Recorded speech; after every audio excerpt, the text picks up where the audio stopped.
अस्सलाम वालेकुम। मैं वहाब लुंड गाल करेंदा पिया। बिल्कुल मैं ठीक हाँ। हर बंदा आखदे फटी थे, जख्मी थे।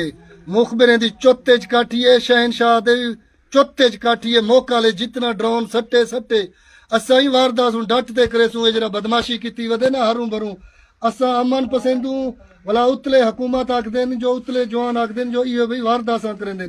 मैं बिल्कुल ठीक ठाक हाँ, टुरदा वदा फिट हाँ, कई शय में को कोनी। जो मुखबिर को करना है बेशक अपना जोर लावे। मैं फिट हाँ इंशाअल्लाह, डट ते मुकाबला करे सूं। अस्सलाम वालेकुम।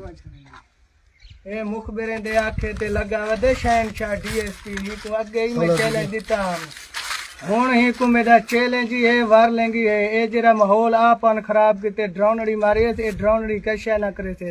ये खुद लगा आवे, इनको जुरात है ना, खुद लगा आवे, इनको पता लग वैसे वजन दा हुण ही मैं इनको कर दिखे सा। मेरा चैलेंज है इंशाअल्लाह। हुण मैं ए जरा जिला राजनपुर हिंदे विच वारदात डट ते करे सा। ए नाजायज़ी किते इंशाअल्लाह इनको नाजायज़ी दा मैं दिखा दे सा। ए जरा मुखबिरे दे आखे दे लगा वदे ना दूसरे मुखबिरे कुछ ही को साथ ना देसन दले को मुखबिर को तोड़ ना ने से ने अपने मुलाजिम मरवे से नुकसान करवे से अगे ही पुल ते अपना नुकसान करवाए।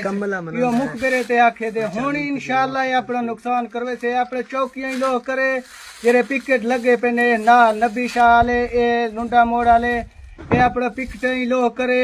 अपने मुलाजमे ते ही पहरा देवे, रोड ते ही तकड़ाई करे, ट्राली वाले मिल वाले सारे को अपने तकड़ाई करे, सी पैक ते ही वारदात करे सर। ए अपना होशियारी करे। मेरा चितावी है इंशाअल्लाह इनको करते दिखे सा।